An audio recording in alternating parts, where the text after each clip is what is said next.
The City Council Committee of the Whole will meet on Wednesday, February 1st, 2023 at 6 p.m. for the purpose of discussing an overview of Destination Salem's work as the city's destination marketing organization in person at City Council Chambers, 93 Washington Street, second floor, and via remote participation in accordance with Chapter 107 of the Act of 2022. In-person attendance of members of the public will be permitted, and the public may also participate, listen to, and or view this meeting while in progress via the remote participation platform Zoom. Members of the public and or parties with a right and or requirement to attend this meeting may access the remote participation through any one of the following ways. Please click the link in the agenda to join the webinar, password 418624, or telephone US 877-853-5257 toll free, or 888-475-4499 toll free. Webinar ID 852-9852-4622. Every effort will be made to ensure that the public can adequately access the proceedings in real time via technological means. In the event that we are unable to do so on matters not requiring a public hearing, we will post on the City of Salem's website an audio or video recording, transcript, or other comprehensive record of proceedings as soon as possible after the meeting. The City Council Committee of the Whole met in the council chambers on February 1st at 6 p.m. for the purpose of discussing the matter listed below. Notice of this meeting was posted on January 19th, 2023 at 8:52 a.m. This meeting is being recorded, and in attendance from the Committee of the Whole, we have Councilor Hapworth, Councilor Varela, Councilor Prosnewski, Councilor Cohen, Councilor Marcillo, and Councilor Stott, and Councilor Dominguez. And and Councilor McLean just joined us. Thank you. And let me check for remote attendees.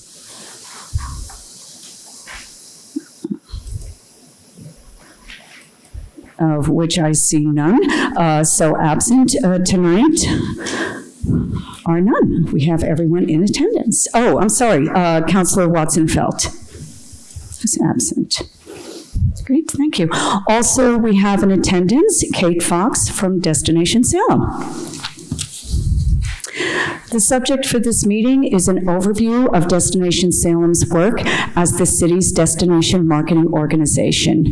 Kate Fox is joining us to provide this overview with a presentation on Destination Salem's purpose and work. She has served as the Executive Director of Destination Salem, the Office of Tourism and Cultural Affairs in Salem, since 2007. In this role, Ms. Fox oversees year-round destination marketing efforts, including operation of a new visitors information center that opened in 2022. A key component of Salem's economy, the tourism industry supports small independent businesses, provides jobs, and generates more than $140 million in local expenditures annually. She serves on the board of directors for the Salem Chamber of Commerce and the Salem Main Street Steering Committee. We are going to start tonight with Ms. Fox making her presentation. Then, after discussion and questions from our City Council members, I will take public comment. And thank you, Ms. Fox, for being here, and anytime you'd like to start your presentation. Okay, we're going to try to do a screen share. Oh, I'm sorry. All right, is that better? No, it's gonna, oh, the technology. All right. Okay. Okay, eat the microphone, I'm told. Okay. I was far more worried about the presentation, which I think we've got.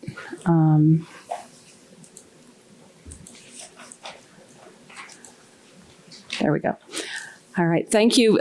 Thank you very much for having me this evening. We've I appreciate the opportunity. It's been about 10 years since I have presented an update on Destination Salem's activities to the council. So I feel like it's overdue, and so thank you for having me. I have a presentation that I hope isn't too long, and I'm going to click through it. I'm using LogMeIn to do this, and I'm hoping all the Wi-Fi cooperates so we can keep this rolling. If not, I did distribute printed copies of the presentation and the Destination Salem Media Kit to everybody, so you have it. So I thought I'd start with basics. The Destination Salem history. It was established. The organization was established as a city office, the Office of Tourism and Cultural Affairs, in the early 1990s to work on the witch trials tercentenary. And in 1998, Destination Salem was separated from city government and was moved into a public-private partnership, membership-based organization to promote cultural heritage tourism for Salem. And that's when I came on. 2007, Mayor Driscoll secured an Adams grant from the Mass Cultural Council to commission a study evaluating the best way to handle destination marketing for Salem. And in 2008, Destination Salem was reestablished as a public-private partnership to promote year-round tourism to Salem. And the city committed 50% of local option hotel motel tax receipts, and business support was received through advertising dollars. So I came on in 1998. I was hired as the administrative assistant to nobody. And in 1999, I was promoted to executive director. And in 2002, I left Destination Salem to work for Essex National Heritage Commission. 2007, Mayor Driscoll invited me to come back and help put Destination Salem back together. I won't gloss that over. It was kind of a mess. I'm not sure I ever intended for my career to be in Salem, but Destination Salem and the community have been incredibly good to me. I've raised my children here. Salem has been their home. George, my oldest, was at meetings in the mayor's office from a very young age of about 8 weeks. And they both work at the Salem Witch Museum now when they're on vacation from UMass Amherst. So it's been a great community for me and my family. So I've really enjoyed my time here. I believe in doing the work and the rewards will come, and that's how I've built Destination Salem. We balance municipal needs with the expectations of the business community and the quality of life for the people who live here. And it's a tricky balance sometimes, but we work really hard to do it and hopefully come out on top.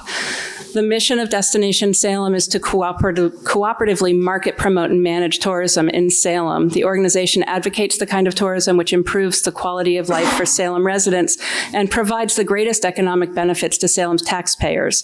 Destination Salem strives to take a leadership position in the development and promotion of high-end year-round tourism. We have a board of directors. The board consists of 15 to 17 representatives from the following business sectors: accommodations, attractions, nonprofit and cultural institutions, restaurants, retails, and tours and transportation. We also hold space on the board for a Salem resident and representatives from the City of Salem, Salem City Council, Salem Chamber of Commerce, and the National Park Service. And I've been very pleased to have Councilor Merkel as our council representative for the last year, and very happy that that's continuing for another year. Our 2022 Board of Directors, I'm sharing, and this all changes in 2 weeks. Our annual meeting is on February 16th at 8 a.m. You're all invited. I'll send an email in case you're available to come and join us as we confirm our 2023 Board of Directors and move into the new year. I will say that presentation is going to be remarkably easy after preparing this presentation.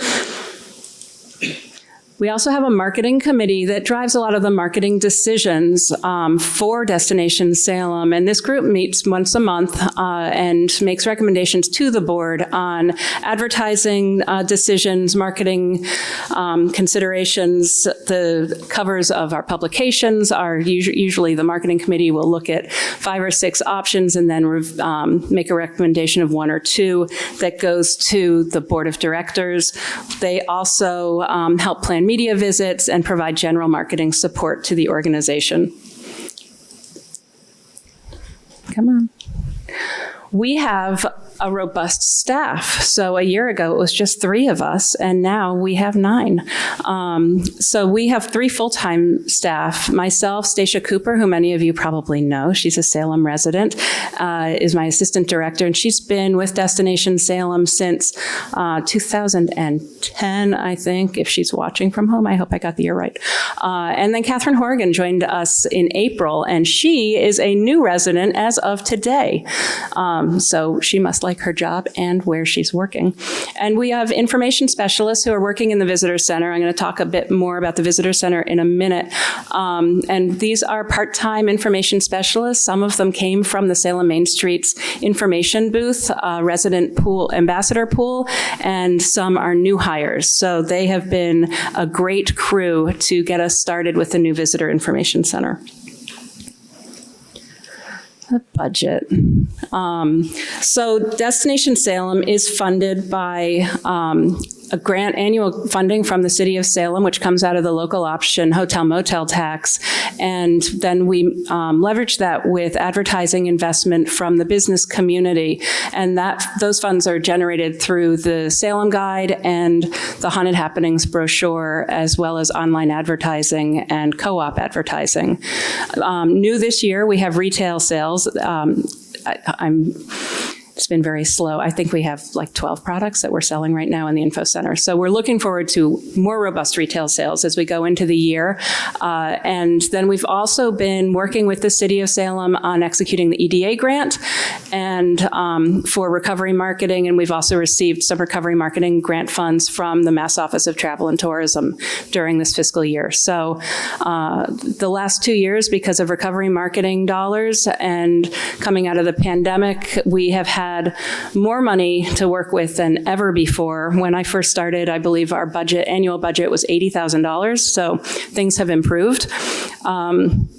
We spend the money. I've broken out administration, advertising and marketing, which is the most important thing that we do, which includes our brochure production, creative services, public relations, the website and apps, and then special projects, including the Heritage Trail and Placer, which is the foot traffic software that we invested in last year. We also have the information center and restroom maintenance per agreement with the city. When we took over the space at 245 Derby Street, we did so with an agreement that we would maintain the restrooms that the city built and keep them open 7 days a week. And so we have been doing that, and so far, so good. We also give Main Streets an allocation annually. So this you can't even read that, but you can read the one that's printed that I gave you. And this is a chart of local option hotel motel tax receipts for the last 15 years. The 2022 tax receipts were over $1.8 million, and that's just hotel motel. I didn't even touch meals tax. That was up 232% over 2021 numbers. Accounting for this is pent-up demand after the pandemic, but also the opening of the Hampton Inn, which brought 94 more rooms on. They opened in the pandemic in October of 2020. And then I've broken out city funding to Destination Salem historically, which has ranged from about 20% to 45%. With the bump in local option receipts, we're down to 14%. And if anybody wanted to do anything about that, we would be happy to talk about it. We like to say in tourism, in the tourism industry, that tourism funds and receipts, local option hotel motel tax, and it's other people's money. This is money that's coming in from the outside, and that's why we advocate for the investment of hotel motel tax into the marketing of tourism, so that we can increase the numbers of people putting their heads in beds and continue to generate more funds for the community.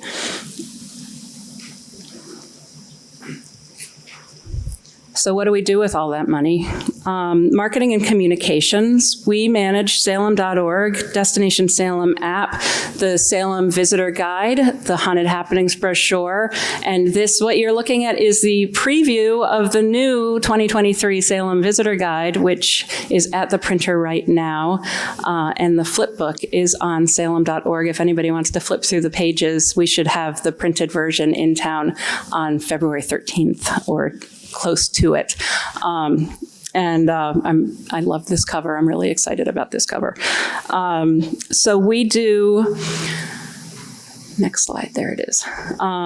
So we create the publications. The visitor guide, we print 275,000 visitor guides a year. We print 150,000 haunted happenings brochures a year, and we distribute those through direct mail. We also use CTM Media Group out of Boston, and they're the company that puts them in brochure racks, in visitor centers, hotel rooms, or hotel lobbies, Logan Airport, Copley, Faneuil Hall, all over, and they're distributing the visitor guide through the tri-state area and Connecticut I-95 corridor this year for us as well.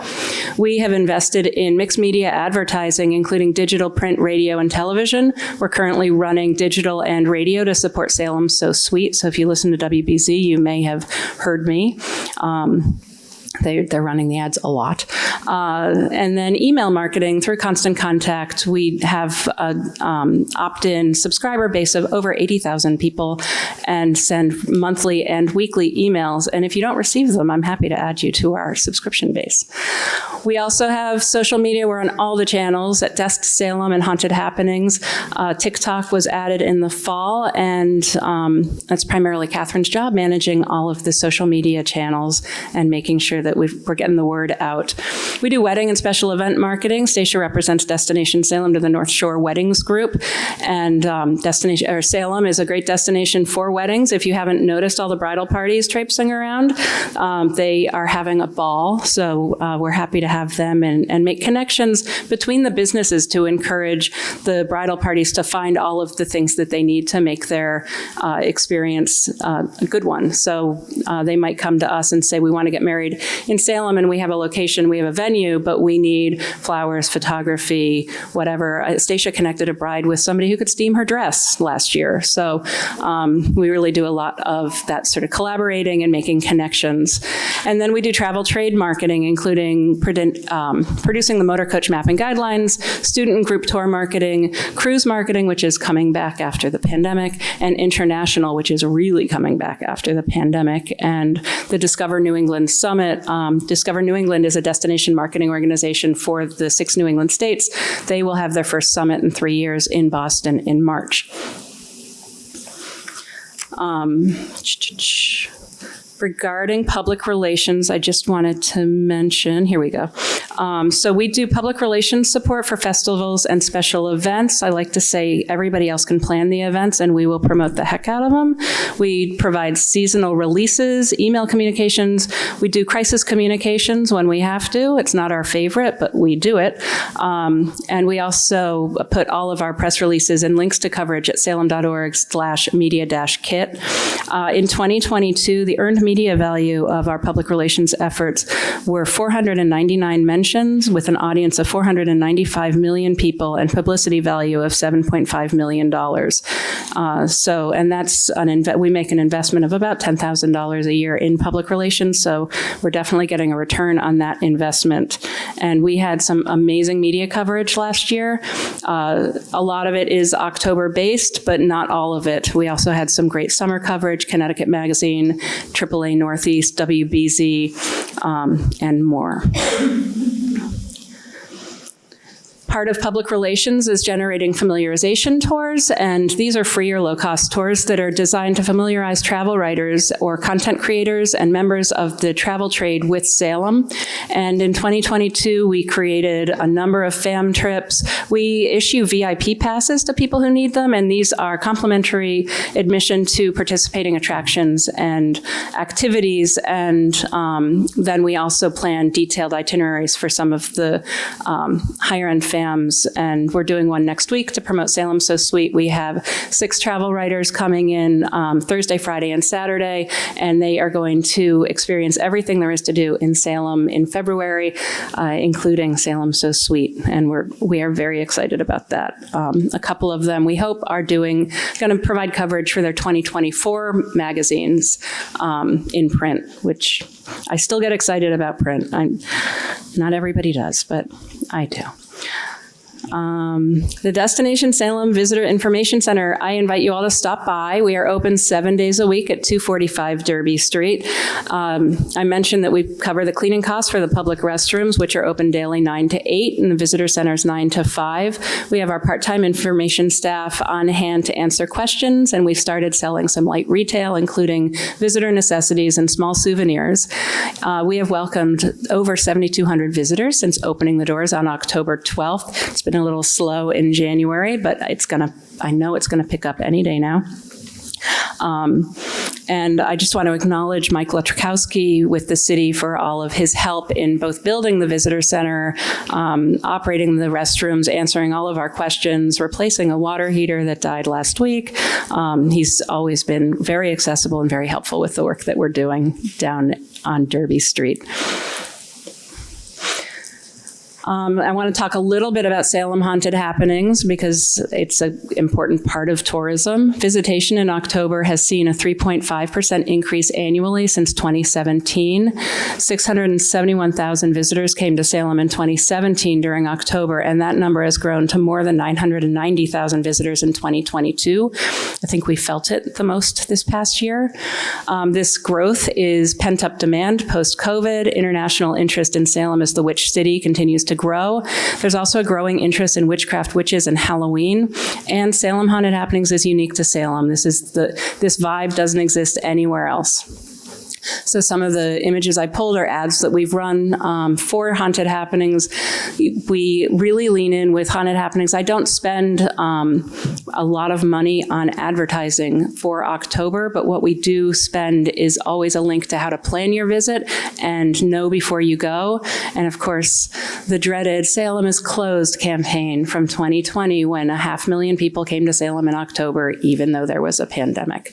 And so we worked with the city and the state to execute that campaign that was deployed through all the DOT boards throughout the state. I wasn't sure if I wanted to include that, but it was an important part of our work during the pandemic.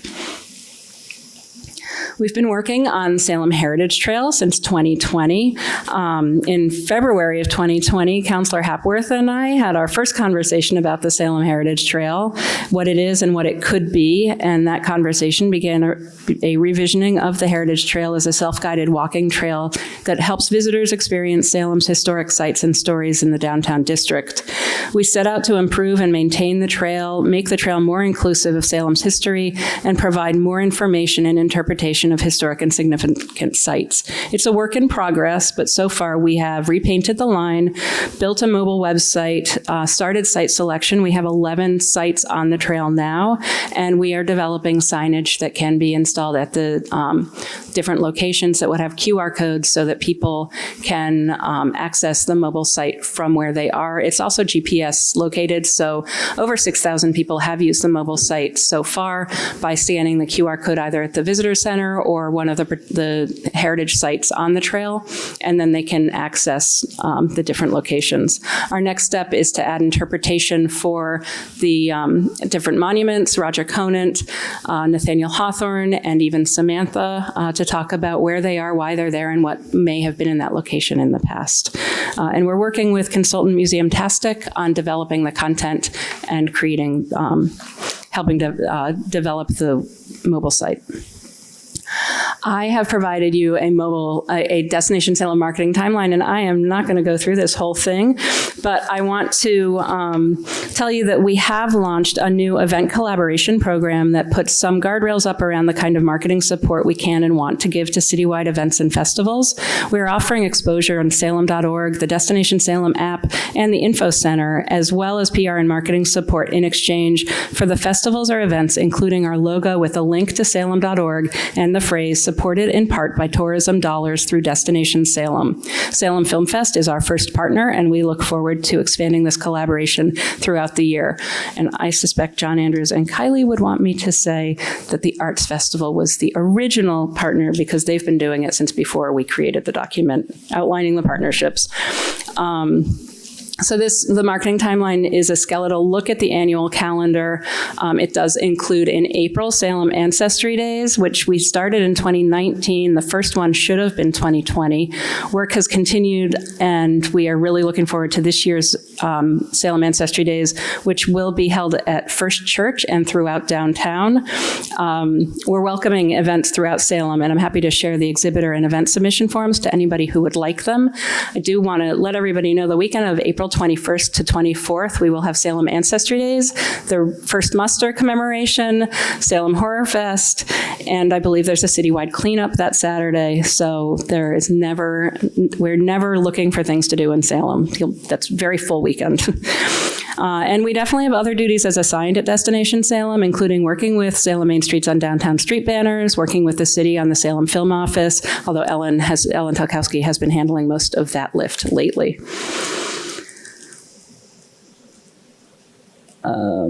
Collaboration. So this, I'm going to click through this slide. You have it all. These are all the things that we do, the places we're members of. We're certainly, we've been a part of the Economic Development, Recovery, and Revitalization Task Force, the EDRR, since its conception, part of Salem 400, Haunted Happenings Programming Task Force. I think everybody's familiar with most of these things. So measuring success can be a sticky widget for tourism in a downtown residential community because one person's success is another person's traffic jam. We are funded in part by the City of Salem and our advertisers, and tourism is economic development, so we focus on revenue and visitors as primary measure of success. However, success is not limited to the number of people who are coming to Salem. We also look at where they're coming from, when they are coming, and how long they are staying. People love to travel to Salem. Being a wish list, a bucket list, and an annual trip, a girl's vacation, a bridal party weekend, a wedding destination, a family trip, or a date night is a privilege. People from around the world and around the corner choose to spend their money here in Salem, and we thank them. And they and all of us are supporting our vibrant downtown They and all of us are supporting our vibrant year-round economy. We conducted some consumer research in 2020, and there were two consumer details that fascinated me. One, local singles experience a substantial social interruption each October when they can't do things downtown that they enjoy the rest of the year. So they feel like they start anew every November. I thought that was a fascinating detail. And I asked a couple of singles I know, and they said, yes, that's true. And I was like, wow. Two, people travel to Salem as a family to do the history trip and realize it's an awesome adult getaway, so the next time they leave the kids at home, which I like that too. I want to talk a little bit about the Placer data. The Placer AI is a platform that it's the industry leader. They describe themselves as the industry leader in accurate, reliable, accessible, and privacy-preserving compliant location analytics. They track data to tell us how many visitors are coming to Salem. And I think we learned the ups and downs of having this data in 2022, but we do know that 2.2 million visitors came to Salem with a visitor frequency of 2.88, generating 6.3 million individual visits to Salem. And this is calculating both visitors and tourists. A tourist is somebody who travels more than 50 miles or spends an overnight in the destination, and a visitor is somebody who's coming within that 50-mile radius. So the 2.2 million visitors, that's both people coming drive market from short distances and also longer distances. Visitation in 2022 was up 3.1% over 2021. It was up almost 83% over 2020. And 1.5% over 2019, which, if you remember, was an amazing year. And we were all battening down the hatches and getting ready for 2020, which was supposed to just blow the roof off. So it's not that surprising that we hit those high numbers in 2022 because we were working that way prior to the pandemic. We did just conduct some consumer survey work at the end of 2022, and why are you interested in visiting Salem? This is not an exclusive question. You can check as many boxes as you want, but you can see the Salem witch trials of 1692 is up at the top, followed by historical sites, haunted happenings, shopping and dining, hocus pocus filming locations, art and culture, modern witches, architecture, paranormal exploration, literary, and then maritime and festivals that are not haunted happenings. So based on this 2022 visitor survey, we know that the typical Salem tourist is interested in the Salem witch trials and Salem historical sites. They plan their trip at least 1 month in advance, probably spending 6 to 12 months planning. They're traveling in a party of 2, and they are 36 to 65 years old. They are on vacation, they're driving their personal vehicle, they're here for more than 2 nights and spend more than $500 on their trip. They love Salem and are extremely likely to visit again and are going to recommend a trip to Salem to their friends. You really, in tourism, you don't get a better description of your visitors than that. They love us and they're coming back. We always ask, what was the best part of your visit to Salem? And so I gave you a word cloud. People are still doing word clouds, right? So the people loved everything, the history and the town and the atmosphere and the walking around. I did do a what was your least favorite thing word cloud as well, but I didn't put it in your presentation because, let's be honest, this is a sparkle sheet and I'm here to tell you how great we are. But I don't think you would be surprised to know that the worst things were crowds, parking, traffic, lines, and bathrooms. These aren't surprises, and there's certainly opportunities for development and change in Salem for our tourism industry. So opportunities for improvement. I wouldn't be doing my job if I didn't suggest the city increase its investment in Destination Salem. We need funds to continue the Heritage Trail mobile site, to maintain the Placer subscription that everybody is using, and to keep the bathrooms and the visitor centers open daily year-round without impacting our annual marketing budget. Our biggest opportunities for improvement in the tourism industry in Salem is developing the infrastructure to support the industry. We have more than 2 million people visiting Salem annually, and our infrastructure has simply not kept up with that growth. In 2019, we were talking a lot about over-tourism and sustainable tourism in the context of protecting our historic resources, and I think Salem needs to continue looking at the opportunities for improvements in that area. We need a better plan for tour buses. In 2019, an estimated that 1,000 tour buses came to Salem during the year, and we have parking for 8. The new bike lanes on Ford Avenue are wonderful, but they eliminated half of our tour bus overflow parking, which we use in October. We need to consider the impact of changes like this on the tourism industry before the changes are made. Other opportunities for improvement are mitigating parking and traffic impacts in October. I know Dave Kaczarski's team is working on that, and the enforcement of our existing ordinances, especially as they pertain to growing walking tour community. Lastly, we need more event management resources as we plan our annual events and gear up for Salem 400 Plus. This is more work than one person or 2 people can do on a part-time basis. And then, it has been both a pleasure and a challenge to be part of Salem's growth over the past 15 years. We've accomplished so much as a city and a destination, and I'm looking forward to a robust 2023 and beyond. And I thank you all for your time this evening. And go to Salem So Sweet. Thank you. That was a terrific presentation. I really appreciate all the hard work that clearly went into that. It was a lot of information, and thank you for the hard work of your team. It really is impressive effort. So with that, we will move on to any questions or comments from our counselors.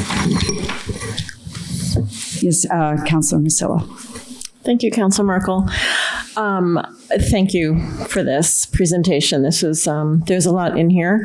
I do want to plug the fact that the new Destination Salem headquarters is very dog friendly. We have treats. Yeah, there are dog treats, so my dog goes right there when we walk by. I have a question. What does high-end tourism mean? How would you define that? High-end tourism is people who are spending more and staying longer. So it's focusing on the overnight travel, more long haul, and they're spending the money and the time to stay in our local hotels and bed and breakfasts, and spending money in the restaurants. It's less day tripping and more of the overnight and weekend trips. Okay, so local meaning in Salem, or? Yeah, so local, a tourist is somebody who travels more than 50 miles or spends an overnight. So the high-end tourists would be spending more, and I don't have a number. I suspect the tourism industry might have a number threshold for what that high-end would be. But Salem and New England is generally considered a high-end destination. We're not necessarily bargain-friendly to come to New England. So most of our visitors are high-end. Okay. And then lastly, the Salem Heritage Trail. I don't know a whole lot about that. I've seen the paint on the sidewalk. Can you talk a little bit about who the committee is, what's the makeup, how are they making decisions on what's included in that? I can. Who is on the committee? Councillor Hapworth is on the committee. We have Councillor Merkel is on the committee. Peabody Essex, the House of the Seven Gables. I did not bring my information on the Heritage Trail. But we have about 10 people on the small committee, and then we have a larger working group that's about 30. VJ Joyce represents Salem Historical Society, Historic Salem, Inc. Sorry. And so the working small group meets monthly, and then the large group meets about quarterly, just to get updates and understand what's been happening. Is there a final vision for it?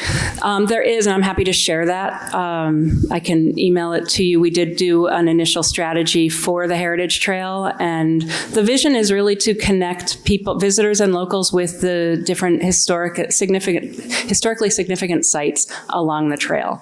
And that includes sites that are significant because of all of the themes we have in Salem, whether it's pre-colonial and indigenous, or colonial and the witch trials, or maritime, or pop culture, or industrial. I mean, we have, I think, about a dozen themes on that trail.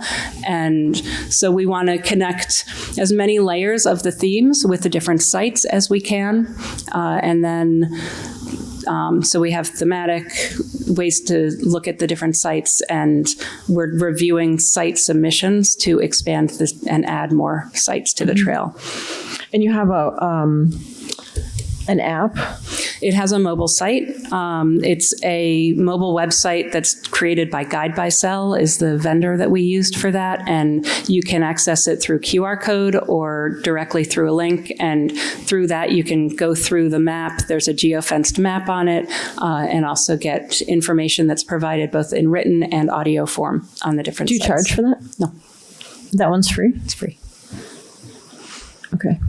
Free for the consumer, and it's not advertising driven. So we are selecting the sites for the committee, selecting the sites to be featured on the Heritage Trail based on their significance. Okay, thank you.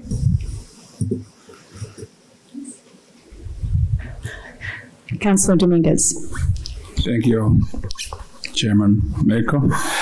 Thank you, Kate, for your great presentation. Thank you for what you're doing for Salem. I think we've seen a very successful campaign for many, many years, very productive, and I think last Halloween we saw a record numbers on visitors.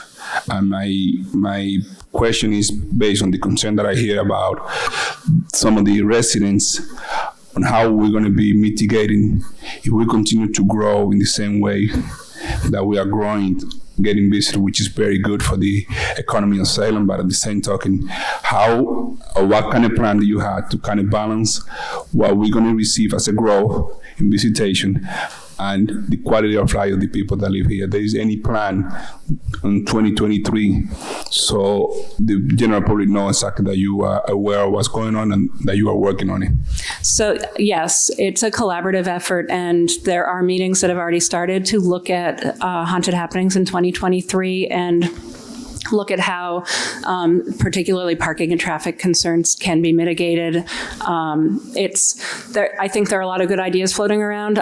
It's still in the development stage, so I'm not able to say that there's a definite plan, but everybody's very aware that we have too many cars and too many people for the size and scope of the town, and we have to figure out how to spread the people out, get them to use satellite parking, get them to take the train, and have a plan before they come to Salem. Good. Also, there is any intention of getting any public hearings to hear the general public on some of the suggestions they might have, so can help you in the next year planning, so the input of the community can be in place also, so the plan or the solution of any issues is being take into consideration that the neighborhood or the community as a whole wanted to see that happen. There is any idea, any plan to do that in the future? The city did issue a resident survey looking for feedback on haunted happenings at Halloween in November, and we got quite a bit of feedback to that survey. So that was the first opportunity to share ideas and direction, and I believe there will be others. My last comment or question that I might have is based on the fact that we concentrate on Halloween, which I think that's one of the target because it's the richest part of the history that we have here in Salem. There is any idea to increase any other topic that kind of balance what we're doing in Halloween, so we can have the same visitation throughout the year? Because I think that Halloween, October is already on the top. We need to try to bring some other, like January is empty now. There is any target part of the history that we have here in Salem to be promoted? Well, if you notice, the cover of the visitor guide for 2023 is Pickering Light and the Schooner Fame. So there's no mention of haunted happenings there. Honestly, yes, we've always marketed the rest of the year. I spend far more marketing the rest of the year than I do marketing October. October, however, is going to continue to grow, and we need to work on how we handle the visitation that is coming because of that month. It is the only place in the world you can go to Salem Haunted Happenings. You can experience maritime history and colonial history and murals and a lot of the other assets we have here you can experience in other destinations, but we are the only place that has the witch trials of 1692 history.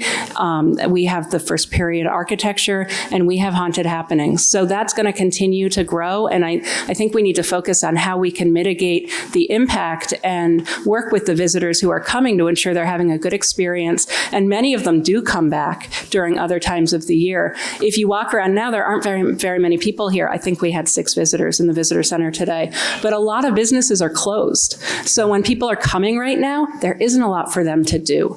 So it's a cart horse situation where things need to be open for us to really promote year-round travel to Salem. And we also, we have festivals starting in February. We never promote January because so many things are closed. Although the Salem's Comedy and Spirits Festival last weekend sold out all 3 nights. So I can't say we don't have a festival every month, because we do. And we expect thousands of people to come for Salem So Sweet next week. And it will continue to roll from that point. But Haunted Happenings is unique to us. So it's going to continue to grow, and really working on being able to accommodate the visitation and figure out how to adjust our infrastructure needs in a way that it is not as much of an inconvenience for residents is the way I would go. Thank you.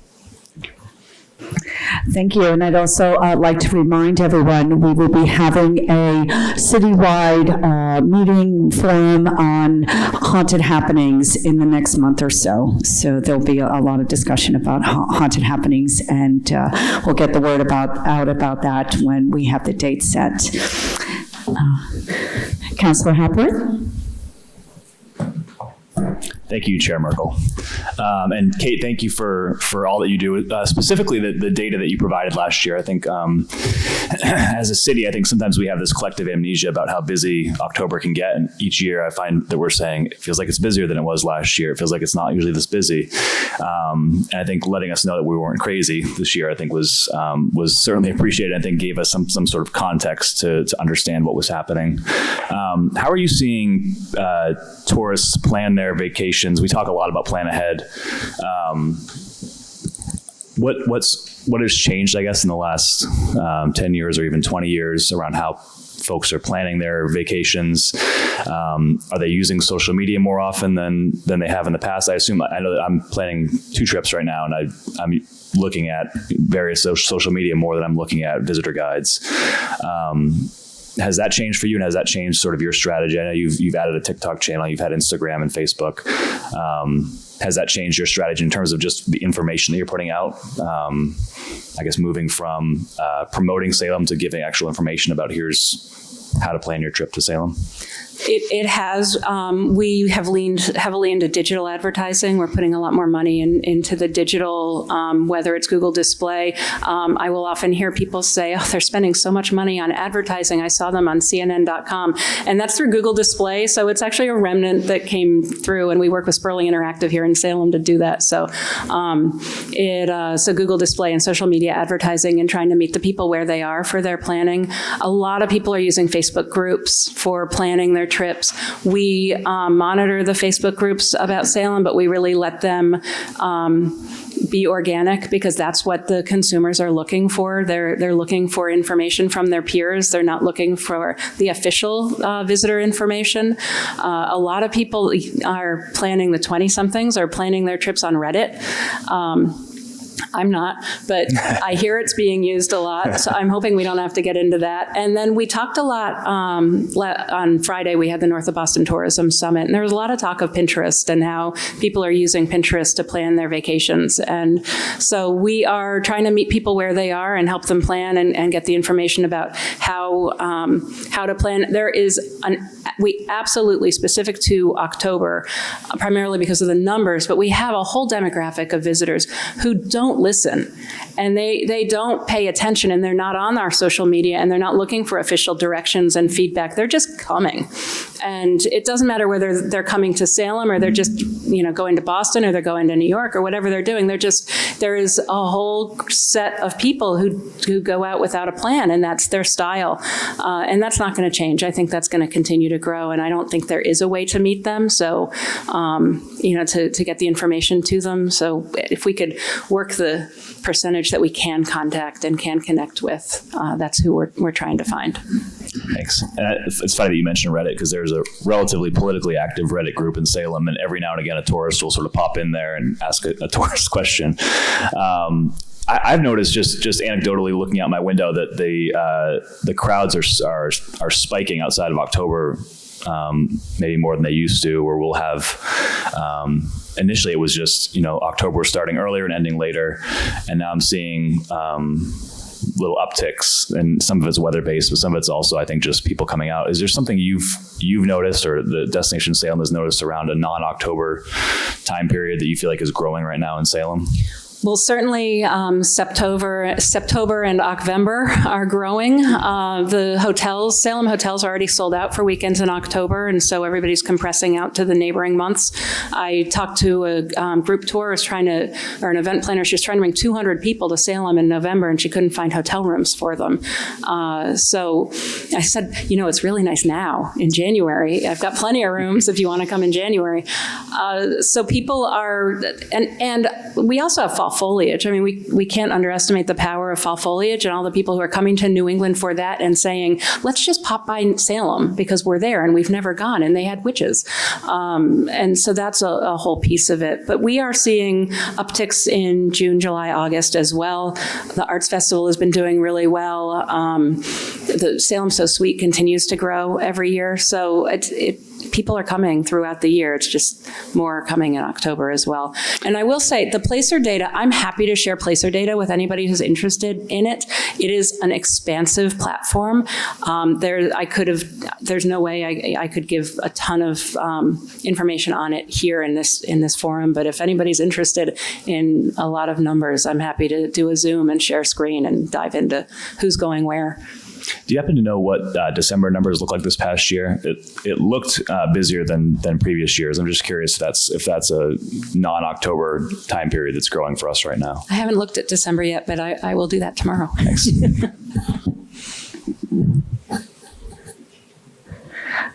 Councillor Presnewski? Thank you, Councilor Merkel. First, Kate, thank you for what you do. I've seen firsthand over the years, we've worked back-to-back many Halloweens and leaned on each other for a lot of different issues. And my hat's off to you for all that you do during that season. So I'm not even going to bring up Halloween to you. I've got questions outside of that. I don't want to open up any more sores. What I do want to ask is about the cruise ships and the marketing. What's Destination Salem looking? What's their vision on that? Are they working with Footprint, with Crowley? Are we going to have docks? Are we going to have cruise ships coming in here on a regular basis and visiting Salem? And is there any work being done to lay down the groundwork for that? And then I have a second question after that. Okay, I have not met with Crowley yet, but I have an email in my inbox that I need to respond to after this presentation with Seth Luttrell, and we're going to start that conversation. Cruise ship marketing is there are two levels to it. First, there are the ships that we want to come into port.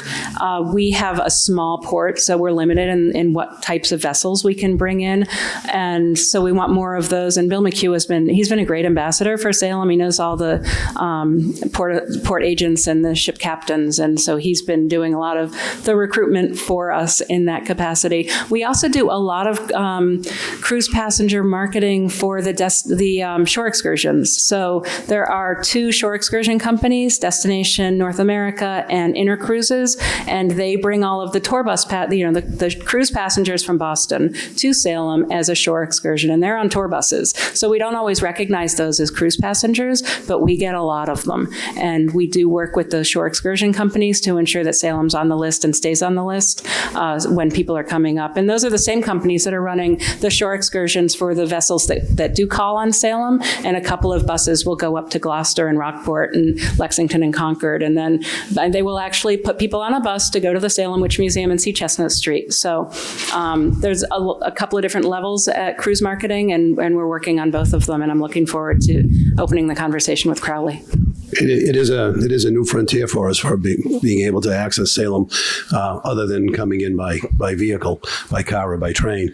I know that the harbor master has already been clearing out some of the mooring areas so that the ships can come in and turn around. We've had big coal ships and big oil ships come in, and so we can have some fairly decent sized cruise ships come in. I just didn't know whether or not we were actively reaching out to them saying, come visit Salem by cruise. I know that you reach out to in other avenues to come to Salem, but I didn't know whether Destination Salem has yet to start working on the cruise ship industry. We have been, certainly before the pandemic. Kathy Wynn and I worked really closely on that. We actually did a trip with Mayor Driscoll out to Seattle to meet with Holland America and try and get Holland America to bring their vessels here.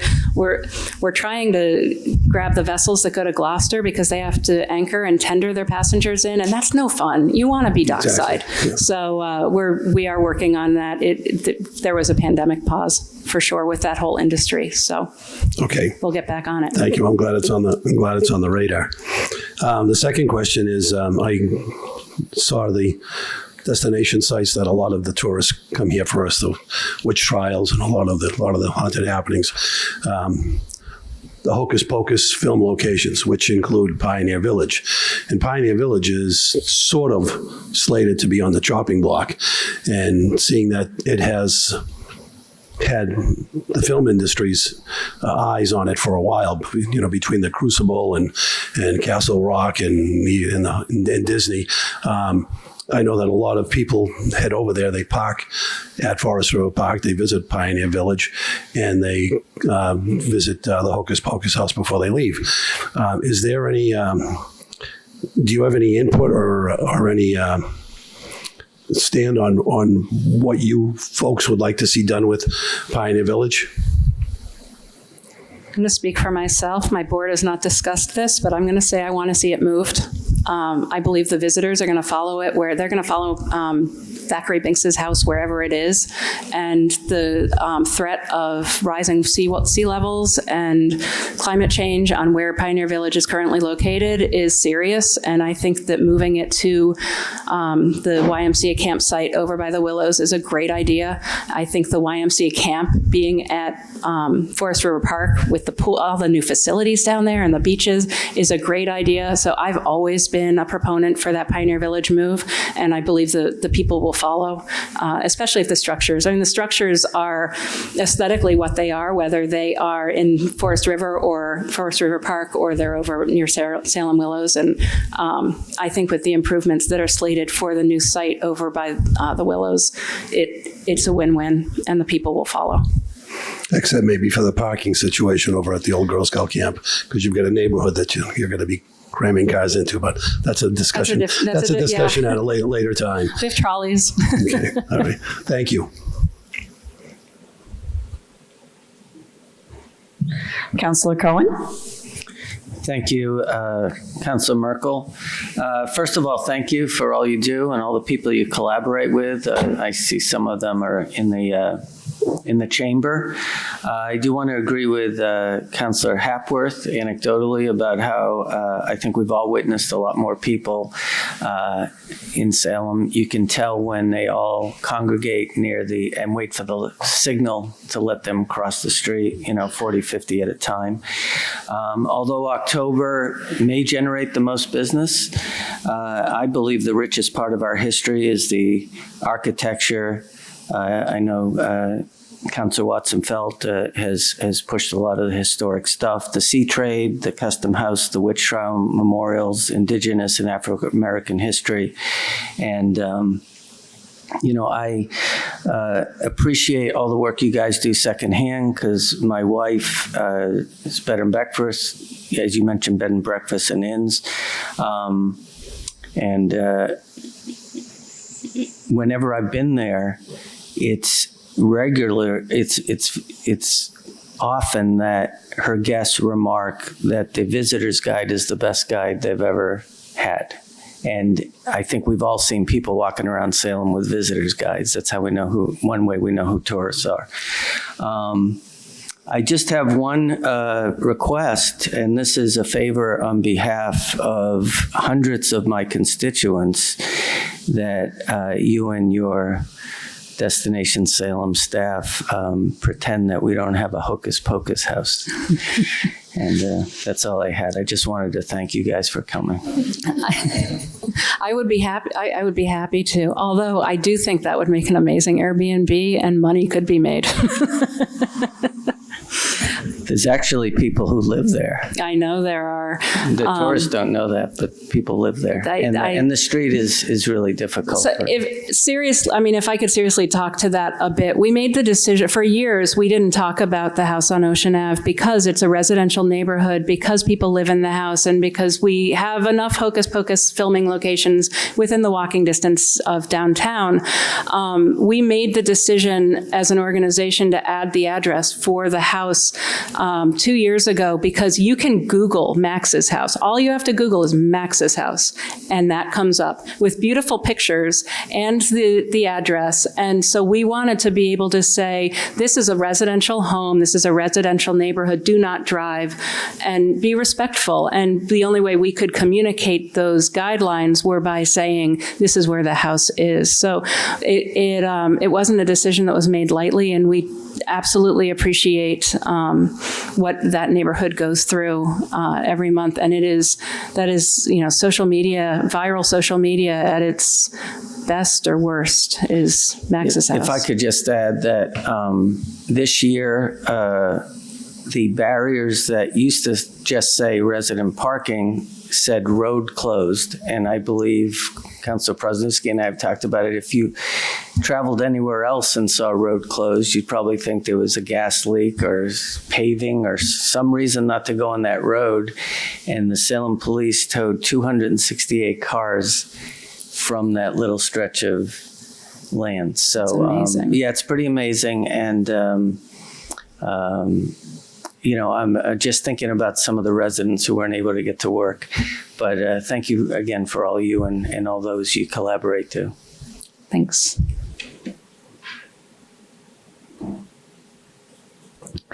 Councilor McLean? Thank you, Chair. Hi, Kate. Nice to see you again.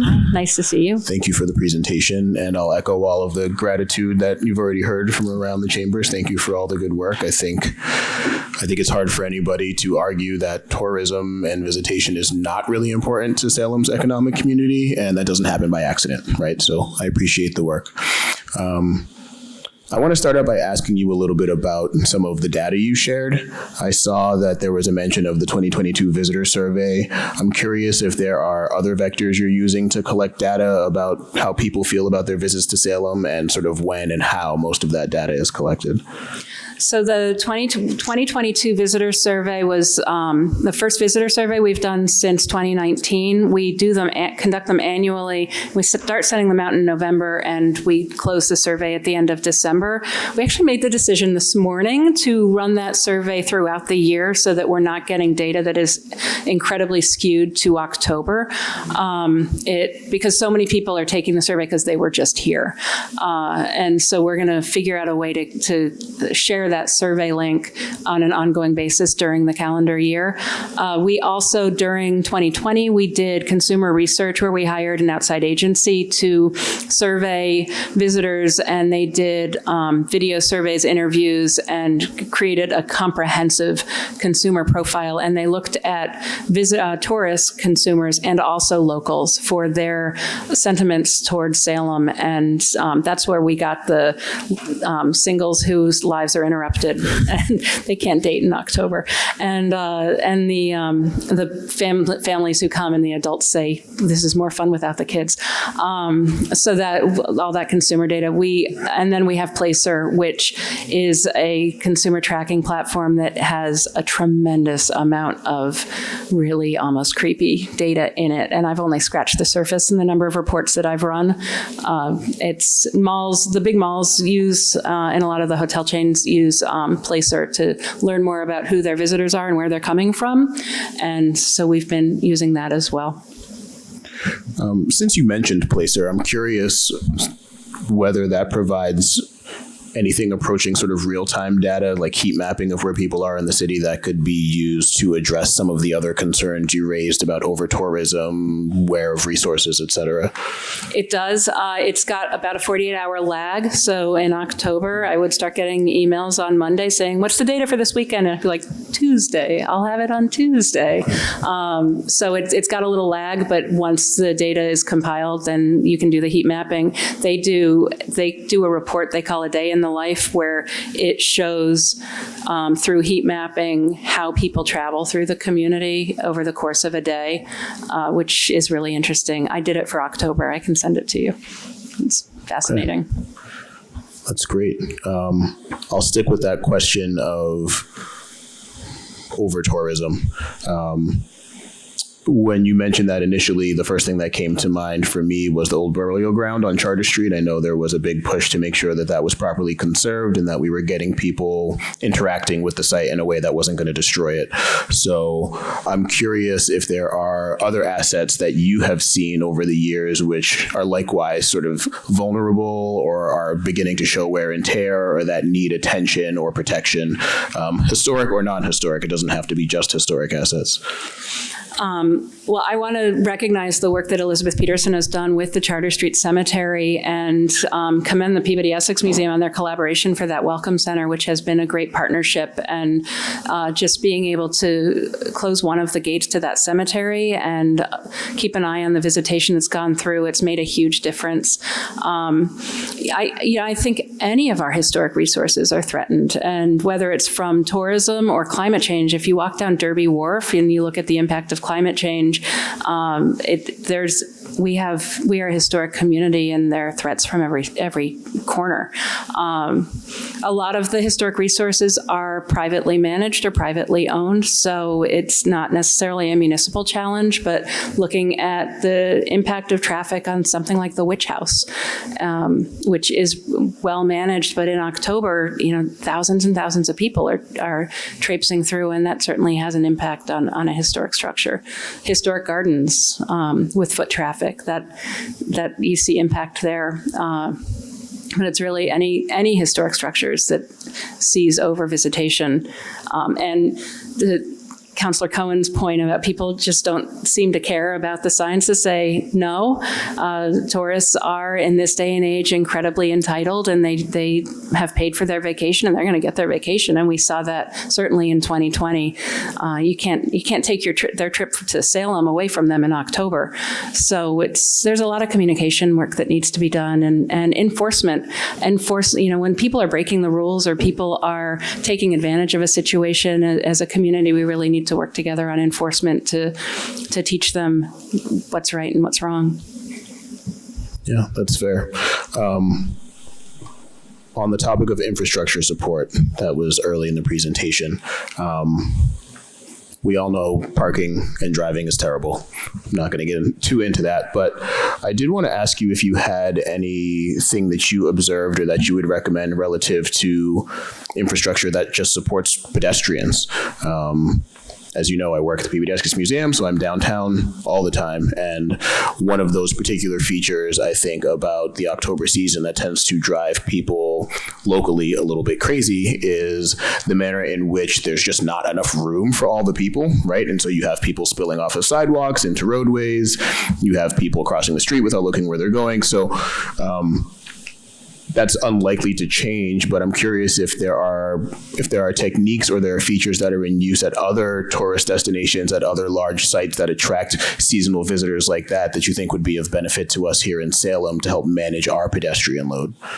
I want to commend Chief Miller and the police department on the work that they've done to try and mitigate some of the pedestrian crowding and impact on Essex Street. We learned this past year that closing Charter Street sort of took the pressure off of Essex Street and encouraged people to move down. I think closing the roads to vehicles and giving the pedestrians more space to spread out is a really great tool in our toolbox. I loved it when they closed Derby Street and we had street performers in front of the visitor center. So I think that's horrible for drivers, but not great but great for pedestrians and for people working in visitor center on Derby Street.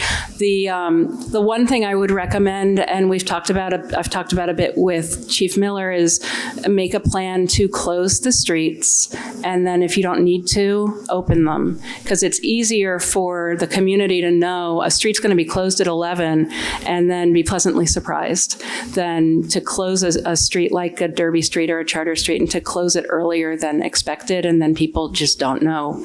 They don't know where to go, or they get trapped behind the barricades. So working on communication is going to be key, and more marketing and programming outside of Essex Street. We've been doing that for several years, but it's really important in October that we get the planning and the programming for the month done in the spring, so we can get it into the printed guide, we can get it into the websites, we can get it out to the travel media, so people know that there are entertainment venues not on Essex Street, and they can go to the Common, and they know to go to Fortin Park, and they know that there's something going on at the House Seven Gables or down on Derby Wharf, or whatever's happening, but getting people to understand they need to spread out. And we need to work with the buskers to spread them out as well, so that it's not all concentrated on Essex Street.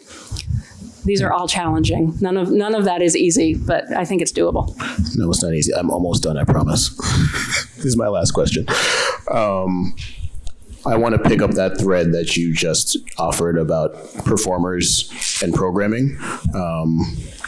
One of the things I personally find frustrating is that we often hear in Salem this idea that the dollars that come in during our high season is what sort of enables some of our businesses to persist year round, right? So you hear this idea that if our restaurants didn't really have this huge boon at this part of the season, some of them might not exist for us to enjoy the rest of the year. I think that's true.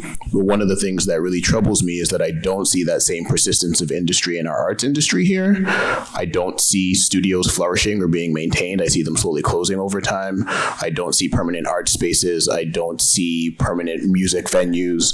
And I want to understand more what is the disconnect there, right? How have we achieved that in some industries, but not all industries? Because you sort of talked about the idea that not a lot of people necessarily visit Salem this time of year, but chances are the people who are coming here to hang out are going to those restaurants that are still here, right? And you sort of talked about the Comedy and Spirits Festival selling out, right? Like if there's something there, people will traffic it. So I'm curious to hear more about some of the guardrails you were talking about in terms of how you work with event support and just what you think can be done to actually bolster that community and create an actual local persistent arts community here that supports some of this seasonality. And that's a big question. I don't know where to begin. We work really closely with John Andrews and the Creative Collective, and he is so tapped into the creative community and is always advocating on behalf of the creative community and the artists who we have here and throughout the region. I would love to see, I don't think I have an answer to your question directly, but if there is programming, if there are artists doing work, we want to work with them. We are helping Salem Arts Association to try and connect with the business community, to make connections between local artists and businesses to, get art on display and try and facilitate some collaboration there. But I don't know where else other than the festival. I mean, the Salem Arts Festival is an amazing weekend of programming and features a lot of the local creatives. It's definitely a horse and cart situation where we need people to invest and have the studio space and be open and have programming. And if you have the programming, I'll help promote the programming, but they need the business in order to have the programming. So it's sort of a delicate negotiation, I think. Thank you. Councilor Varela? Thank you, Chair Merkel, and thank you, Kate, for the presentation and for all you do.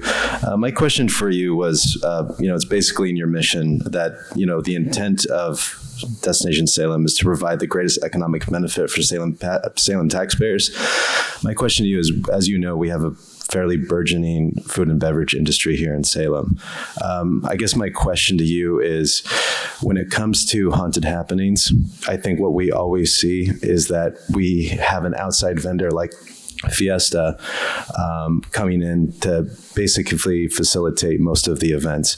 I know over the last couple of years, there's been some frustrations with our local businesses not being advocated for, being on the forefront of having the opportunity to at least be a part of the conversation when it comes to our temporary vendors, whether it be on the common or some of the vendors spread out through haunted happenings. Is it the intent going forward, I hope, for Destination Salem, that when it comes to our interested parties they're already engaged here in Salem and in the North Shore, that they will be given at least a preference or priority to be a part of when it comes to haunted happenings for food and beverage? The only reason I say that is, I really believe in keeping business money, our businesses in, continue to go. I'm losing my train of thought here.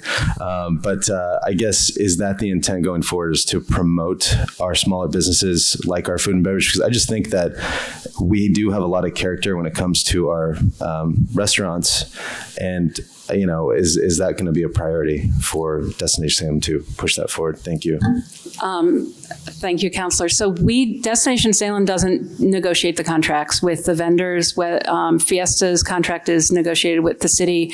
The Food Truck Festival in September is negotiated with the city, and that's a company based out of Metro West. So we've asked for them to work with local vendors. October it's a really interesting conundrum because it's a month long, and our local businesses are also sustaining their own brick and mortars. So it's my understanding that in some situations, the local brick and mortars, while they would like to see local representation in a beer garden or a food stand, it's a lot of work and requires staffing that a lot of people haven't had the last couple of years. But it's certainly something that we can put on the list for the Haunted Happenings Halloween tourism conversation. If I may follow up, I guess that's my concern is if Destination Salem is not willing to push our at least uniqueness in what we have to offer, I don't really think that when it comes to the city and the contracts that's going to be pushed as well. So I think it's really an obligation for Destination Salem to make sure that they know that, we want to show our character when it comes to our food scene here as well, when it comes to tourism, and not just when it comes to October, that we just go out to an outside vendor like Fiesta. Absolutely. And we do advocate for our businesses, and we love to see local businesses represented at all of the festivals and events. Nobody likes Notch more than I do. Salem Arts, the festival that they do, and National Park Service is great with the Notch Beer Garden. So yes, we advocate for them. It's the contracting process, though, is one that at the end of the day, it's negotiated through the city. Thank you. Any other questions or comments? Yes. Oh, Councillor Scott. Thank you, Chair Merkel. Thank you, Kate. Great presentation. I definitely learned a lot, and I think there have been some great questions and conversations here. I love the data. Just one quick question. When are the second bathrooms going to be open? No, I'm just kidding. That's probably my favorite improvement of 2022 were the new bathrooms and visitor center. So as someone with a young child walking around downtown, it's really nice to have the additional public bathrooms. And I just want to expand that even more. They're great. Yeah, it's pretty awesome. Something that is definitely needed in the city. So thank you for those. I have two probably really quick questions. The first one's super quick. Does the Economic Development Recovery and Revitalization Task Force, do they still meet? We meet once a month. You still meet once a month? Okay, interesting. And then I love seeing the snapshot of the budget and then listing it against your areas of opportunity. And I'm wondering if there will probably be an ask there this year, or if you're going to have an ask for filling up any of those opportunities that you have listed for, additional resources or funding. If you if there's kind of a preview into any ask there. I would like there to be. I work through planning and Tom Daniel for our budget and submit our narrative for the city budget through Tom. We are subject to the RFP process because we are not a city office. So we just submitted our response to the RFP to be the destination marketing organization for the city of Salem. I hope I'm not here prematurely, but I haven't gotten a contract yet. So we're waiting on that. And that was submitted with a level funding request. So I guess if I could follow that up with, if you could ask for, what would be your dream ask for a budget for next year to kind of tackle those opportunities that could be tackled with resources? If we could bump up to $300,000 a year, then we would be able to continue the Placer subscription and the Heritage Trail work, and it would support the restrooms as well. Okay. Thank you. Thank you. Councillor Watson-Felt. Thank you, Chair. Hi, Kate. Hi. I could say all the same things, but you and I have known each other a long time, so you know how much I appreciate you and all the work you've done and all the growth of Destination Salem over the years. Since it was brought up, in advance of any of our budget hearings and conversations coming forward, coming in the next number of months, could you prepare for us an understanding of what the full cost of the comprehensive Heritage Trail redo looks like across all phases? And I don't know if you're still, I have not been in the part of the conversation in a while, but I know originally there was this concept of having perhaps like a 4-phase rollout or 4-phase development so that it could, get funded and it could continue to develop. And I'd love to have just an update on that. But then also know what we're really looking at cost wise, pie in the sky, if we got the full vision all the historic, we talked a lot about branch locations and really spreading out and all of that. I'd love to know what you estimate and then how we can best support that. And then in that support, I'd want to make sure that we would have a dedicated that if we were to increase budget or recommend the increase of budget, that it would tie directly to that, and just have a better financial outlook on what that project looks like. Sure, I'd be happy to develop that. Thank you. And that's actually a good point, that the Heritage Trail funding, the $40,000 that the City Council approved for the Heritage Trail, came through the request of Councilor Hapworth and Councilor Merkel last year. I don't know if you were on that too. So that was separate from our annual funding from the city. But I can look at it because the app did end up costing a little more than we were, just the design phase, than we were anticipating. And just as a follow-up, Chair, thank you. And as I understand, that 40 is basically spent, right? That 40 came in to serve an immediate purpose. Yep. And so that 40 is gone, right? And so if we want to continue to have conversations around the authenticity of sites and the scholarship around developing content and all of that, we're going to need to invest in it. And I think giving the public a level of understanding around both the vision, the plans, what we'd really love to see, the purpose of it, who's involved, how we can, even hire local historians, because much like artists, local historians are gig workers. And so getting a bigger picture of that, I think that we can share in a public forum or public space, public meetings before budget would be wonderful. Sure, Thank you. I'd be happy to do that. And we did contract with Museumtastic, which is a consulting firm that was hiring local historians to do the work. I am not doing the research that is in the Heritage Trail app. It was done by a professional who researched the different sites. But yeah, we did budget with the initial $40,000 for the development of the first 10 sites, and including signage. I took the signage proposal to the Design Review Board, and they had some questions and concerns, Historical Commission. So they would like to see signs placed out of the Historical Commission first, so they can see them before they approve them for inside the Historical Commission. So we're still working through some of that process. Great. Any other councilors with questions? No? Okay, great. And also, I'd like to comment on, this was, first of all, there were a lot of great questions and discussion here. And again, thank you for all the work. 2.2 million visitors is a lot to manage, and I know how hard your staff works. And for the pedestrian traffic, I do want to comment too that this year with the efforts to spread it outside of the pedestrian walkway on Essex Street, I think was really helpful as someone that spends pretty much every day downtown in October. Spreading out to the common and outside really helped. And also the efforts by the Salem Police Department to not have such congested areas of people, I thought was a lot safer. Small business owners on the pedestrian walkway told me they thought it was safer too. They were always concerned in years past if there was a medical emergency, how would any assistance get through that density there? But they said it was more manageable this year, even with record numbers. So I wanted to make that comment myself. Okay, great. So now I'd like to open it up for public comments. And we have a couple of people attending remotely. And first I'm going to ask in the chamber if any of our guests here wanted to come up and make public comment. I'll start if you want to raise a hand from our guests here, and if anybody wants to. And I'll start at that side of the room. Great. All right, come on up.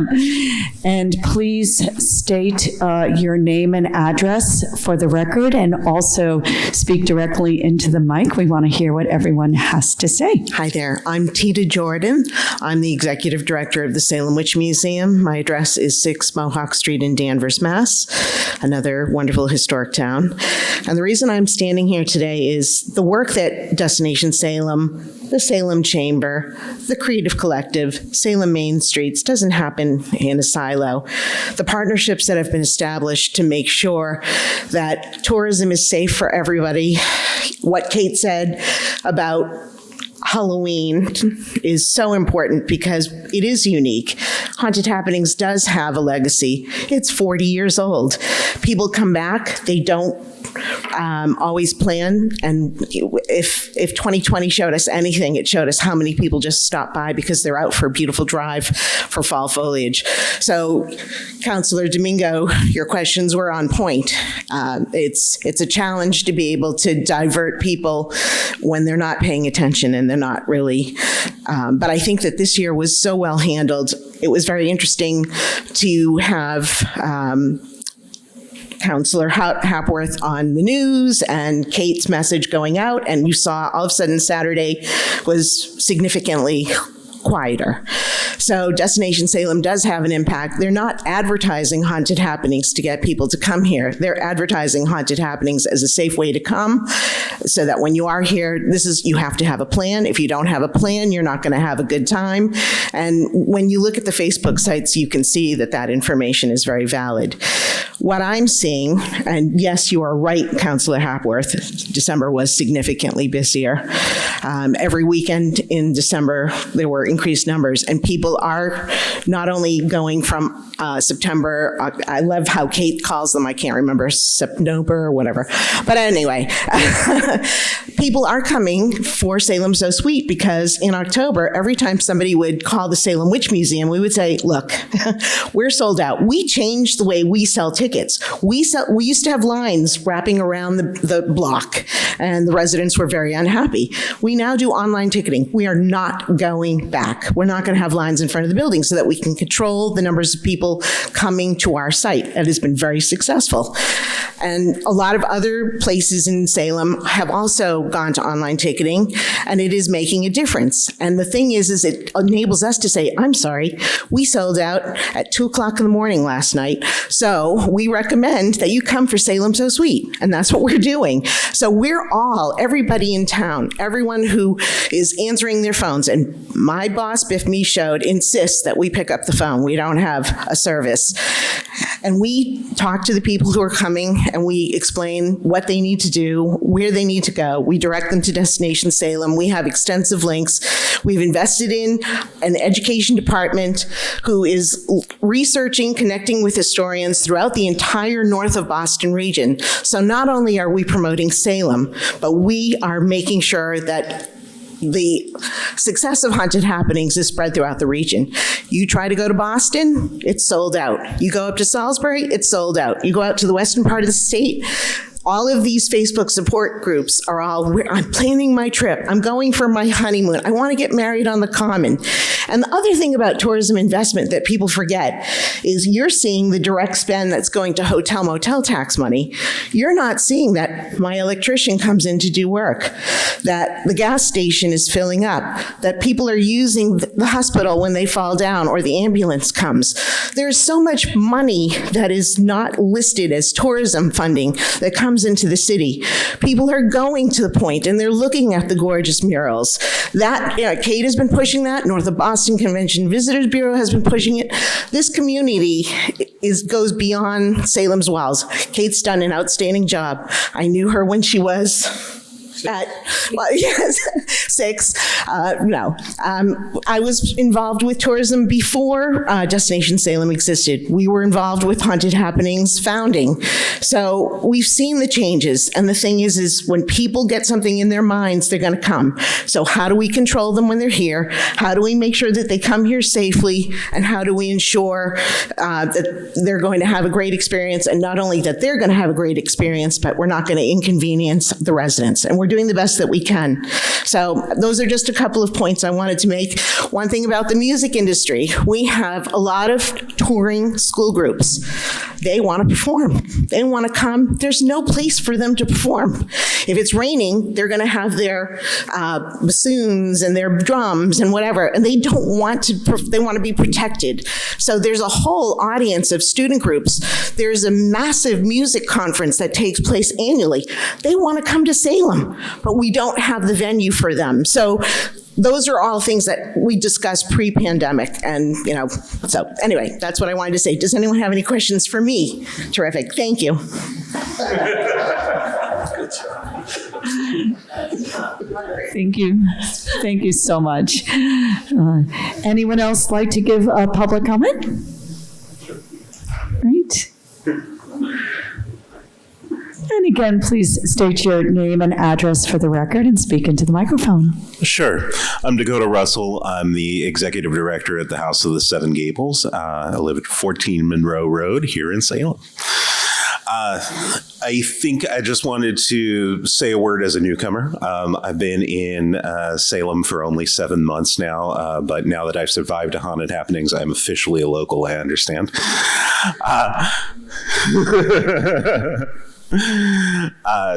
I really do want to say just how impressed I was with the handling throughout the month of October. You know, I've worked in tourism for my entire career now, and it is pretty impressive to see a city of this size with an influx of people of that size and not have a major incident throughout the month.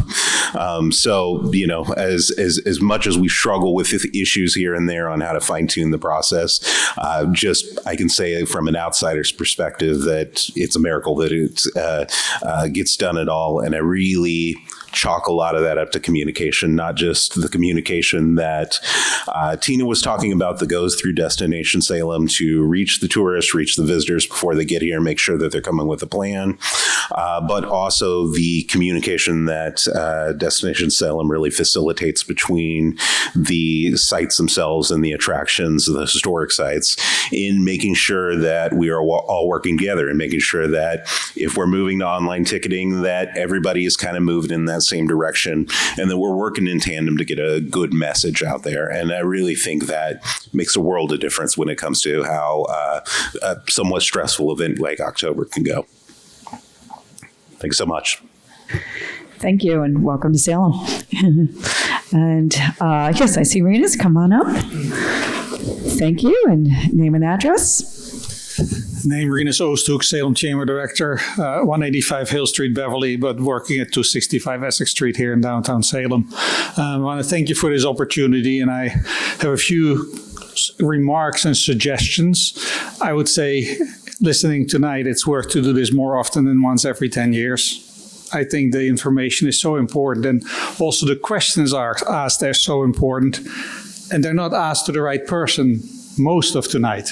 Because Kate is a destination marketing organization that works on the basis of an RFP. That is an organization we set up 15, 16 years ago to deal with the marketing and the messaging of Salem.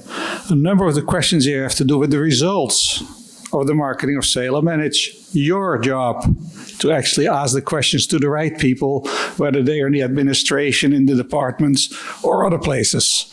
And as most of you know, my office is always open. If you want to know what I mean by that, just walk in, because there are a number of things that we should be doing and should be addressing to help tourism and to help the local residents get through the year. And if you look at what Kate does, 11 of the 12 months is not haunted happenings, and 110% of her work is done for those other 11 months. That's exactly what Kate is doing on behalf of all of us. If you look at it a little more closely and you look at the chamber, yes, we are an independent organization, so we are the advocate for the local business community, and a number of topics being discussed have to do with more than tourism. And I would suggest that a number of topics needs to be discussed in a broader context than tourism.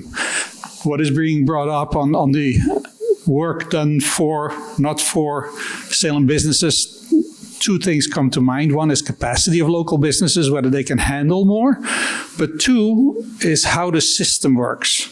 And the system works benefiting the setup of larger entities being able to come to Salem and make the money in a way that is set up by the city, by the administration, by the city council, actually, to facilitate that. So I would join in the discussion, say, let's review how things work, and make sure that local businesses, local entities have the opportunity to participate in things that they can't do right now. But I'll warn you beforehand, if it's in October, the capacity is this much.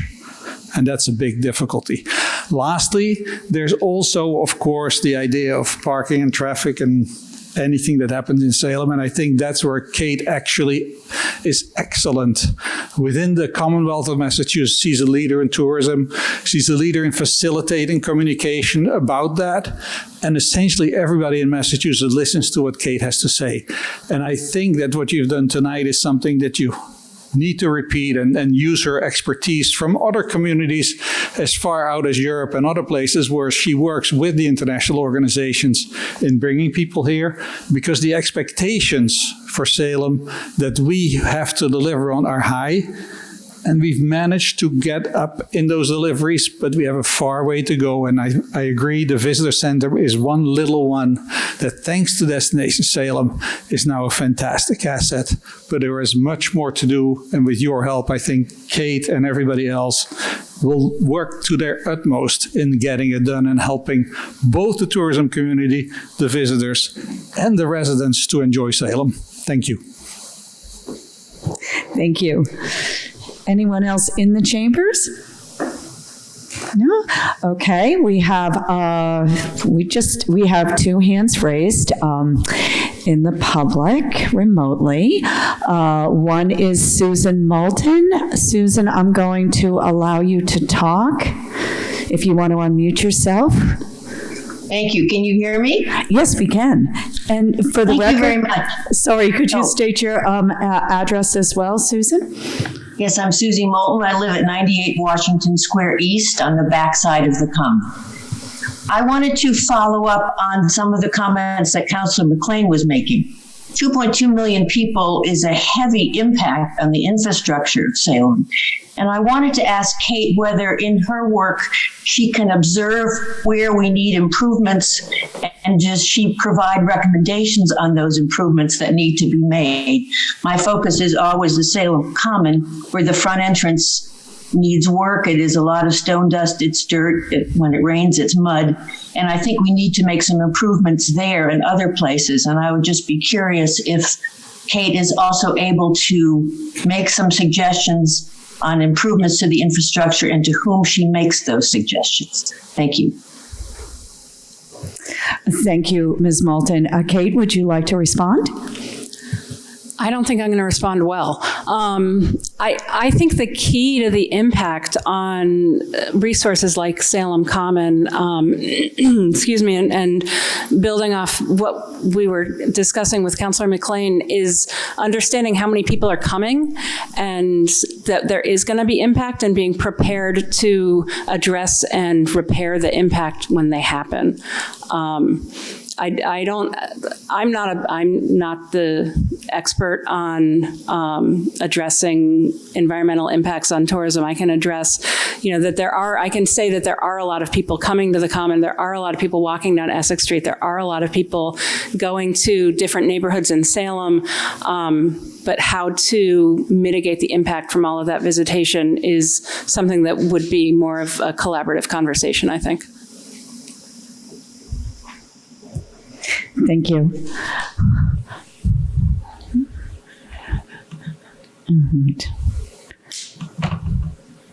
Okay, and next we have Polly Wilbert.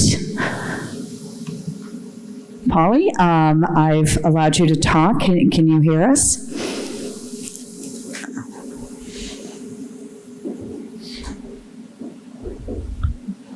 Let's see.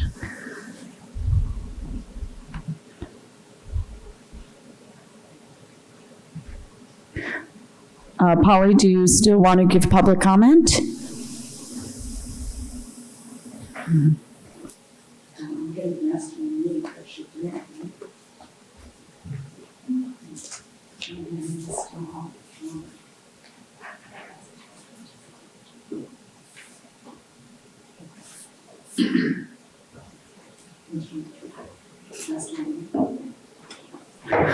Polly, sorry, now it's letting me unmute. Sorry, great. Zoom was trying to control public comment.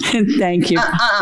Polly Wilbert, 7 Cedar Street. I just want to share with the council chiefly that I think I represent a lot of residents who are really frustrated with where we've come to in October.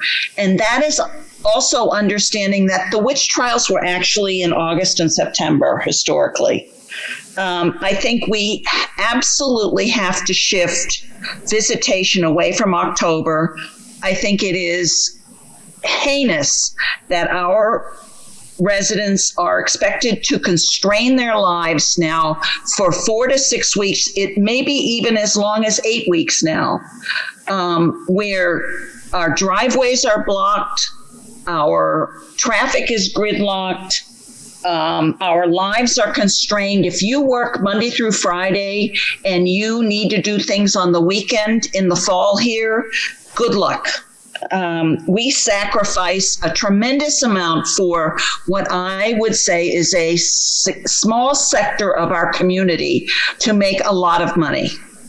And candidly, I think that there were a lot of residential homeowners who would not believe that they were getting much benefit in terms of a reduction in property tax because so much money is coming into the city that offsets the burden that they have. I would ask the council to consider the number of tour guides that are being licensed and the balance of tour guides that are residents in Salem and that are from outside Salem.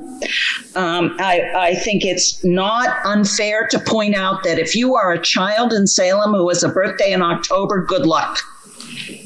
There are people in our community who die whose funerals are on hold until November. That is appalling to me. So I am not happy with where we've come, and that's as somebody who's lived here over 40 years. I think we need to work jointly together to get to a better place. We are not in a better place now. And I do not think that as a resident who lives just on the edge of downtown, that when I come down Lafayette Street and find Jersey barriers have blocked Lower Lafayette, concrete Jersey barriers, that we are in a safer place. I think that constrains ambulance access into the heart of downtown where we have many, many residents. And I think it constrains ambulance access even to visitors. So I question that as a matter of public safety. And I would again urge the council, when we should have the opportunity to have a public meeting where we weigh in on the impact of October, it should not be 4 months later or 5 months later. It should be in November or in early December so that we have in our minds what we've experienced and suggestions for how to improve our situation. And I think that we've been done a disservice after what happened here in October of 2022. Thank you.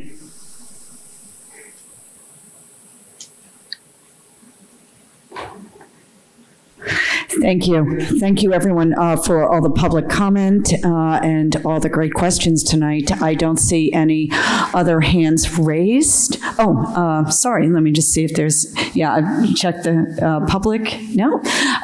Do any of the counselors have any follow-up questions or concerns they'd like to express? Okay, well, again, thank you for the presentation. And Councilor Cohen, you want to? Okay.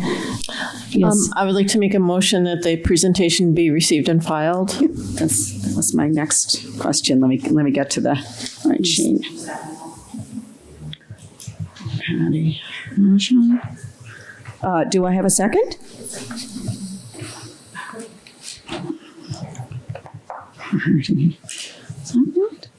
Since we are all present, we don't need a roll call vote. So all in favor for the presentation being received and filed?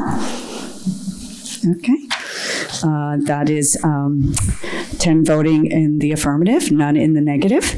And now do we have, so that the matter carries, do we have a motion to adjourn? Motion to adjourn. Okay. Motion to adjourn. Councilor Domingo, second. Domingo, second. All in favor? Thank you. This meeting is adjourned.